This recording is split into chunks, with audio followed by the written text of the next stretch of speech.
bigyan naman natin ng dignidad itong ating mga barangay officials. Dahil ito yung mga nasa front line eh. Alam ko yun, siyempre, si Senator Marcoleto wala experience sa local government pero alam niya. Ako pa kaya na may experience. Doon natin gustong ilagay sana ang kalagayan ng mga barangay officials natin para maging may konting naman disente naman ang kanilang pamumuhay. On the way? Saan? Ha? Saan sila on the way? Baka sa house pumunta yun. And if they do not attend, huwag nila ubusin ang pasensya ko.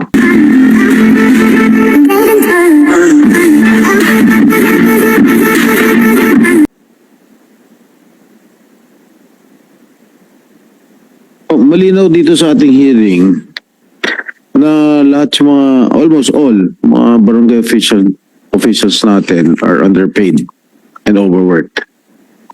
Will you agree, Madam Jessica? Okay. Maraming benefits na nakasaad sa kasalukuyan natin mga batas ay hindi na ibibigay at hindi napapakinabangan ng mga barangay officials katulad ng insurance. Correct? Medyo tulungan yan naman itong ating committee upang mabigyan natin ng sapat na benepisyo at pagkakilala at bigyan naman natin ng dignidad itong ating mga barangay officials. Dahil ito yung mga nasa front line eh. Alam ko yun, siyempre, si Senator Marcoleto wala experience sa local government pero alam niya. Ako pa kaya na may experience. Ang dami mag-experience kasi, Mr. Chair. Alam mo, Mr. Chair, overwork, underpaid. But, alam mo, ano ito parang ano pa ito kung pag-uusapan kasi natin, sabi nga, 24/7 ang kanilang gawain Pagkatapos, ang sinasahod nila ay kakarampot lang. Paano natin po magiging reasonable? Kasi, Mr. Chair, alam mo naman ito, sa private companies, kapag po kayo ay nakapagtrabaho na ng 6 months, mandatory na po kayong nare-regular na po, di ba? Ang mga barangay officials po, 24/7. Nakatapos na po ng ilang termino. Hindi ko nga malaman, Mr. Chair, kahit nakakarampot ang kanilang sweldo, pinipilit pa nilang, gusto pa nga nila, kung ako lang ang tatanungin nyo, siguro for life na kayo mga kapitan. Kaya lang, ang daming problema, for life din ba yung problema nyo? Bakit po hindi kayo nare-regular samantalang sa private sector, 6 months lang, regularization na po ang kondisyon ng inyong employment? Bakit po yung barangay, 24/7, 3 termino na po siya, bakit hindi siya ma-regular? Kasi kung regular po kayo, kahit na minimum wage lang siguro, ilalaban na natin, Mr. Chair. Kano ba yung average na minimum wage ngayon, Mr. DILG? Dito sa Metro Manila, I think it's around 700 plus, no? Mga 800 plus na yan. So nationwide, Mr. DILG, ano yung average na minimum wage?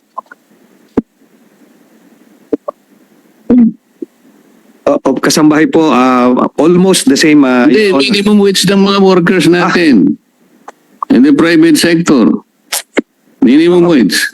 About 600 per day, Your Honor. 600 per day. Multiply mo sa 30 days.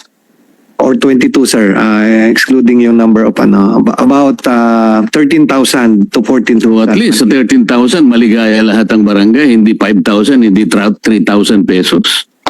Doon natin gustong ilagay sana ang kalagayan ng mga barangay officials natin para maging may konting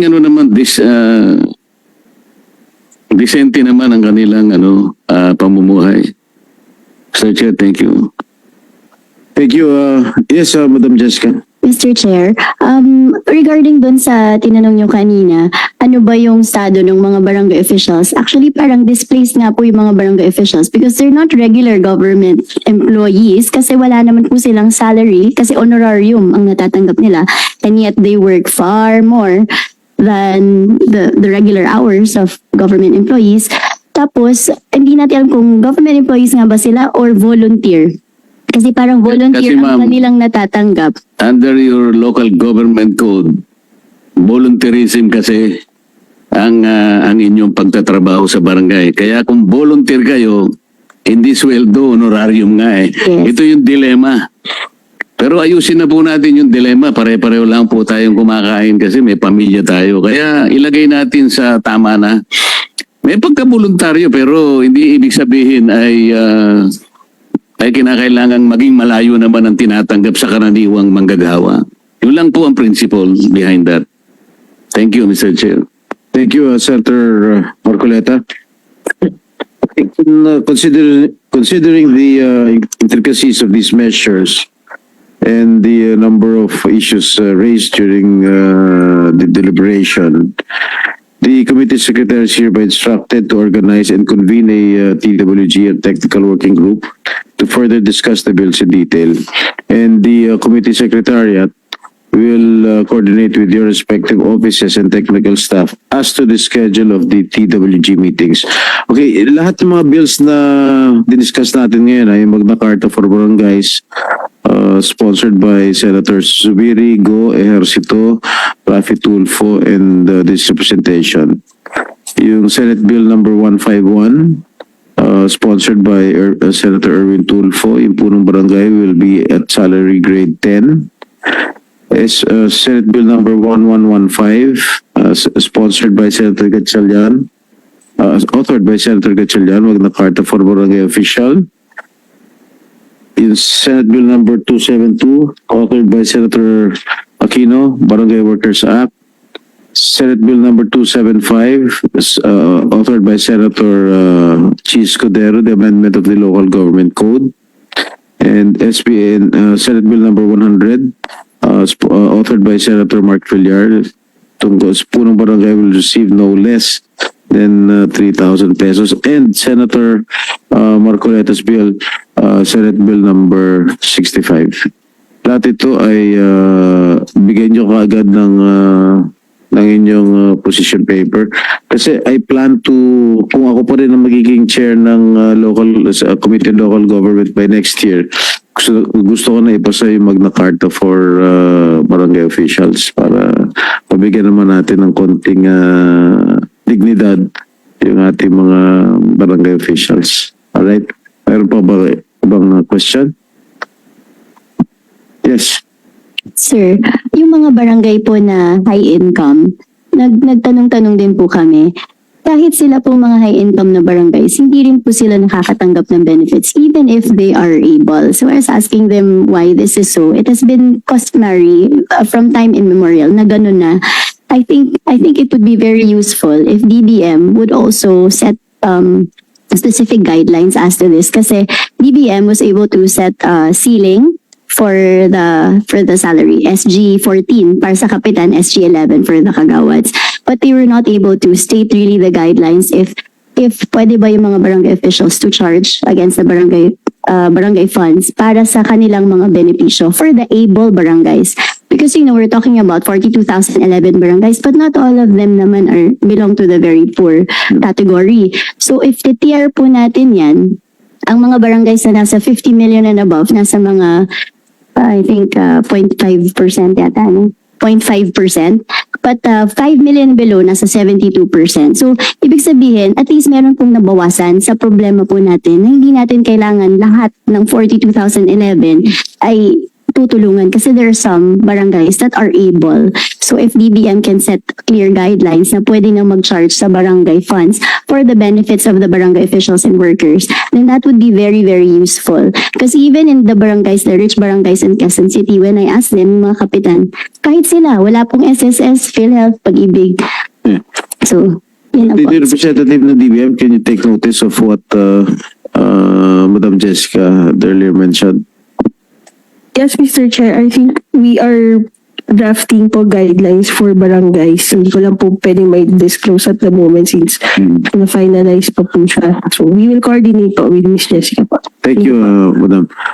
Madam Jessica, kasi meron mga barangays dito, lalo na sa Manila, sa City of Manila, na yung mga ibang barangay doon, dalawa lang kalsada.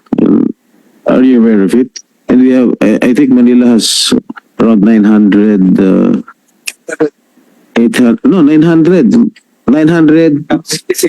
996. 896. Di ba 900 yun? Ha? 900 plus yun nung panahon ni ang tatay ko. Alam ko, 900 plus. Officially. 897 Okay, po. 897. Yung ba nakakatanggap ng ano? Magkano yung kanilang honorarium? May barangay, may, Ano average income nila? Doon sa 1 million to you know, alam nyo, DILG? Sa Manila. Curious lang ako. po dyan, parang nasa 2 million. Mga 2 million po 2 siguro. million? Meron po Dalawang ganyan. kalsada lang. 2 million yung budget, yung budget, yung income nila. Ang pinakamaliit po kasi natin, according to our records na 2024, 1.3 million yung pinakamaliit na NTA ng barangay, pero that's in Samar. So I think sa Manila, kaya sila nag-iisang barangay kada ilang kanto dahil sa dami ng populasyon Di ba natin per ilang pwede cluster kanto. na lang yan? Actually, kung isa sa mga gusto namin po i-propose, Ayaw nila siguro. Is to- Siyempre, ayaw nila yun. isa sa mga magandang proposals po, Mr. Chair, is to merge some of the barangays para ma-pool yung resources. Kung if we are going to look at it economically, that would be a good Yes, idea. but I don't think the Politically, other barangay captains there in Manila will not agree with us. pare-parehong bida yung mayan. Paano mo... Dati kasi 900 barangays yun, pre, tama ka ron. Kaya lang, nawala yung 3 streets, kaya nawala yung 3. Well, siguro that would be a wise idea to have it clustered para kumunti naman yung mga barangay na nasa scope ng Manila. Kaya lang talaga politically ayaw ng mga barangay captains. It must emanate from the house, yung dapat yung mga congressman ng Manila that would be will have to act on it. And meron pa pong mga barangay na ideally na emerge are the barangays na nasa below 100 na po ang population. May iba nga pong barangay, meron tayong iilan, very, very, very few, na barangay na ang residente na lang ay yung mga barangay officials kasi yung buong barangay naging mall na. Naging mall, paano- ganun, ano nangyari doon? nagkaroon na ng development. So actually, those are the barangays that should have been merged. You're talking about Manila, no? NCR, and I think it's NCR. Also in- barangays. Also in other cities? Ano ba yung mga, during, anong areas yun? Caloocan? Parang Caloocan, ano? Meron yata po sa Caloocan. Naging mall na yung buong barangay. Kaya wala nang population talaga doon. Pero kumukubra pa rin. So, meron pa rin po sila. Yes, Your Honor, there are cases. There's also one in City of Manila. The entire barangay is a private property and thus nag-zero po ang population. But they are not abolished yet. They still receive their share from the national tax allocation. So Dapat itigil na yun. I think there's wisdom in merger of barangays. We have seen that happen in Tagaytay, in Ormoc, and as well as in Bacoor But we City. cannot do this. I mean, the Senate cannot do this. It has to emanate from the House of Representatives, yung kanilang mga congressman dun sa City of Manila. I cannot do this, you know. You have to convince maybe you have the convincing power to talk to maybe to the mayor, si Mayor Risco, and to the congressman of the City of Manila. Okay? Yes. Mr. Chair, Your Honors, magkatabi ho kaming dalawang kapitan. Ito ho, rini-represent niya yung NCR, rini-represent niya yung mayayaman na barangay. Kami naman ho, rini-represent ko dito yung mahihirap. Alam ni Senator Marcoleta yan kasi bumaba siya ng Masbate. Alam niya kung ano yung buhay ng mga kapitan. And hearing from the DBM representative, Mr. Chair, I think yung challenge talaga is yung pera kung saan manggagaling. And kanina parang sinabi niya na parang kung I will interpret it, parang suntok sa buwan kung saan kukuha yung national budget. Parang tinatapon na sa LGU. Wala tayong Mayor's League dito na dapat nagre-represent din. So, ang isa po sa nakikita siguro namin, Mr. Chair, is parang ika-categorize natin. Halimbawa, yung NCR ng mga barangays, kaya naman nila yon. Kaya nila magbigay ng benefits on their own galing sa NPA nila. Ang problema lang talaga, yung mga maliliit ho na barangay, lalo na sa mga probinsya, yun hulat talagang walang pagkukuhanan ng pondo, Mr. Chair. Thank you. Kailangan natin yung presence nung hindi na dumating yung sinabing on the way. Can you please submit your position paper? Yes, sir. Yes, Mr. Chair. Present na ba yung mga League of Provinces, League of Cities, League of Municipalities? Are they present here today?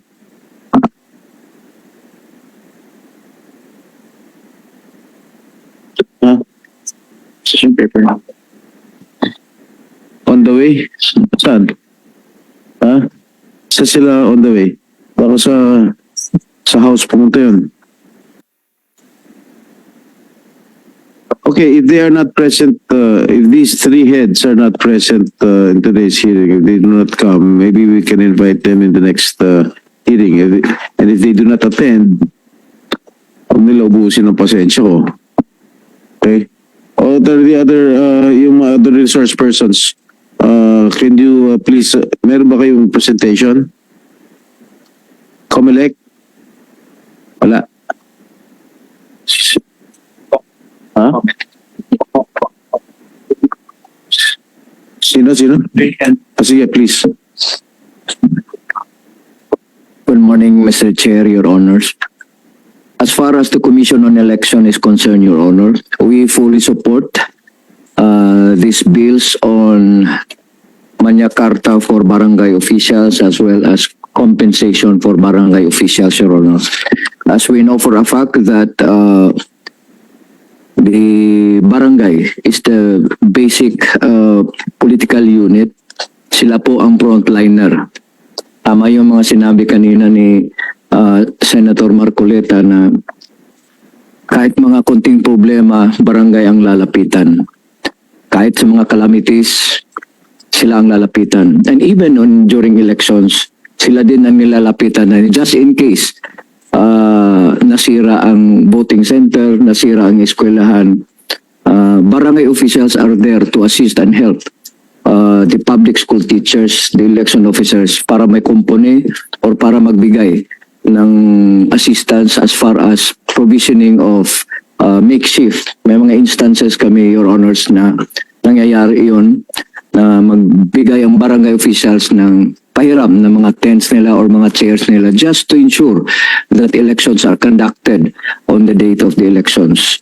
And not only that, during satellite registration, especially in the barangay or hinterland barangays, our election officers would coordinate with or upon the request of these barangay officials in hinterlands para mapuntahan yung mga kapatid natin na nasa hinterlands for them to register instead of going to the poblasyon, to the office of the election officer.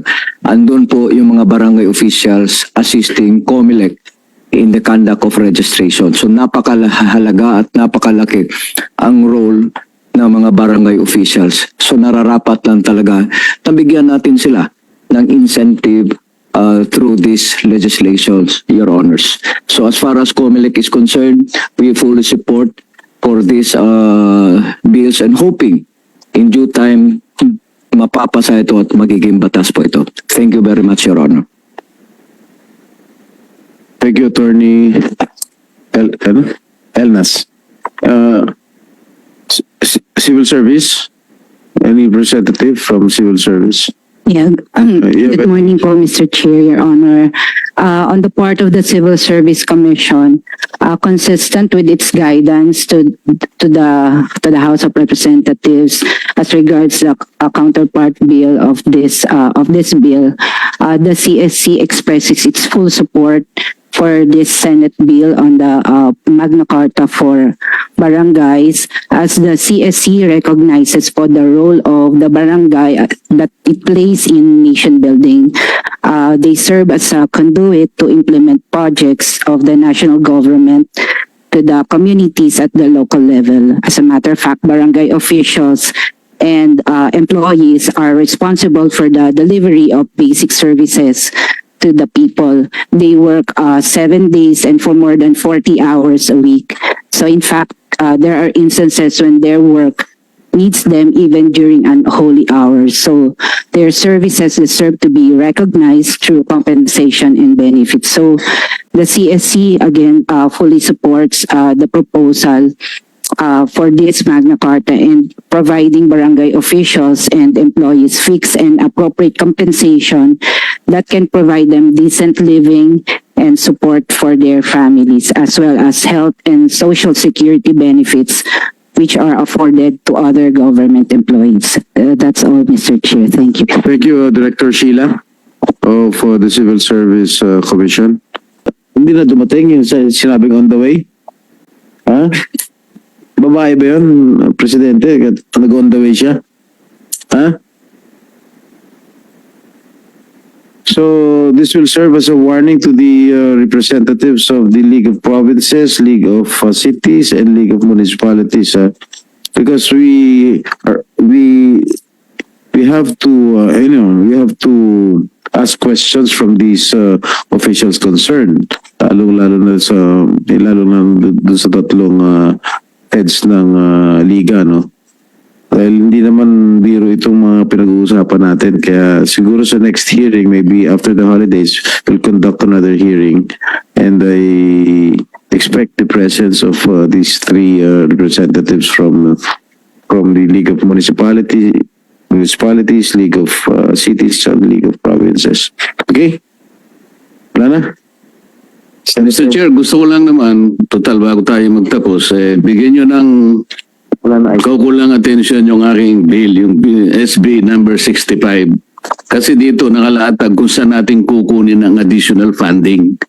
Without belittling to the other panukalang batas na sa harap ninyo ngayon. Pero dito, malinaw na pinagukulan natin ang pansin, lalong-lalo na yung nasa 4th class, 5th class municipalities, kagaya na binabanggit ni Mr. Castillo, talagang walang mapagkukunan nyo. Kaya itong bill ko na 65 na to, nag-iisip kung saan natin lahat kukunin. Hindi lamang sa nata kasi dito merong nakalatag ng mga provisions kung paano natin dadagdagan. Kaya nga meron siyang Barangay Affairs and Development Commission. Ito yung hahawak. Kung inyong mamarapatin, pakitingnan yung mabuti, Mr. DILG. Sa sinabi ni Honorable D kanina, tama naman yun, yung mga nakaluluwag na barangay, pabayaan natin silang with the guidelines coming from the DBM. Sabi kasi natin, if there's a will, there's a way. To paraphrase that, if there's a means, there's a way. Kasi may pera sila meron na silang means. So, ibigay na natin yung dapat ibigay sa kanila. Total, nasa kanila naman ang pera, Mr. Chair. Thank you. Kung talagang gustuin, may paraan. Kung ayaw, maraming dahilan. Okay? Thank you for your time and active participation in this public hearing. Again, kindly submit your respective position papers and requested information. Siguro after the holidays, maybe the latest will be second week of January. Okay? Thank you. This meeting is hereby suspended. I would like to thank my good friend here, Senator Marcoleta, for providing that forum. Session is hereby suspended. Thank you and Merry Christmas to everybody.